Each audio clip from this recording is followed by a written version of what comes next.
Hi everyone, it's Mrs. Harris.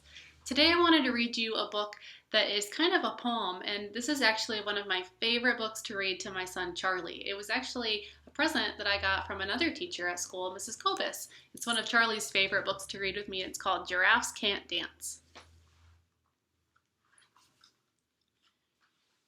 Gerald was a tall giraffe whose neck was long and slim, but his knees were awfully crooked and his legs were rather thin.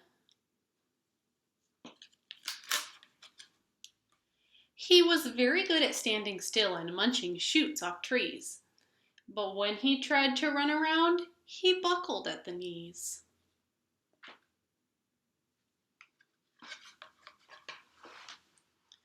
Now, every year in Africa, they hold the jungle dance, where every single animal turns up to skip and prance.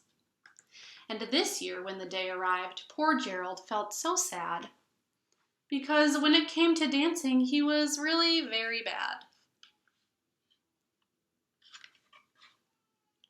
The warthogs started waltzing, and the rhinos rock and rolled. The lions danced a tango that was elegant and bold.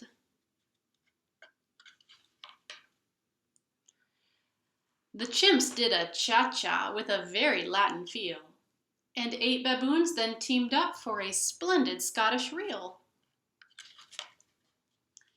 Gerald swallowed bravely, gulp, as he walked towards the floor, but the lions saw him coming and they soon began to roar. "Hey, look at clumsy Gerald," the animals all sneered. "Giraffes can't dance, you silly fool. Oh, Gerald, you're so weird." They are not very nice to him, are they? Gerald simply froze up. He was rooted to the spot. "They're right," he thought. "I'm useless. I feel like such a clot." So he crept off from the dance floor and he started walking home. He'd never felt so sad before, so sad and so alone.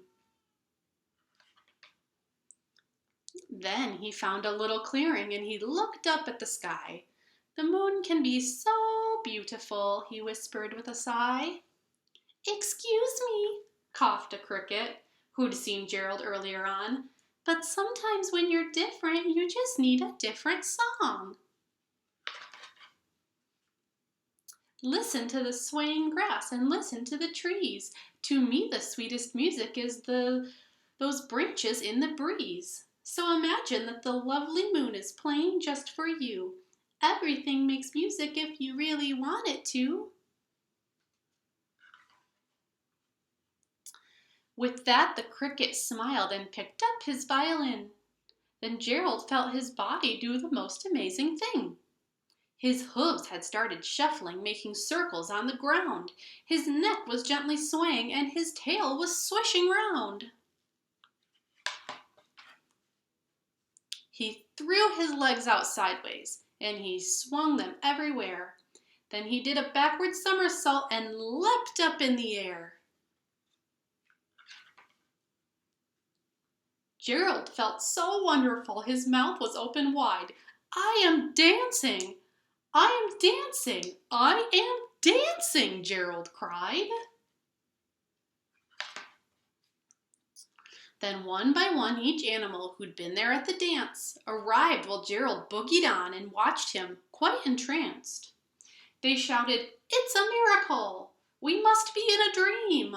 Gerald's the best dancer that we've ever seen."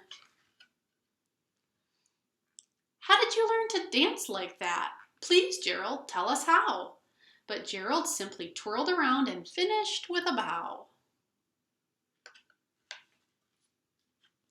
Then he raised his head and looked up at the moon and stars above. "We all can dance," he said, "when we find music that we love." And that's the end. I think the lesson in that book is that we are all different, but we can all do things our own way and be special in our own way, just like Gerald learned to dance his own special way. I hope you're having a great week, and I miss you all. Talk to you soon.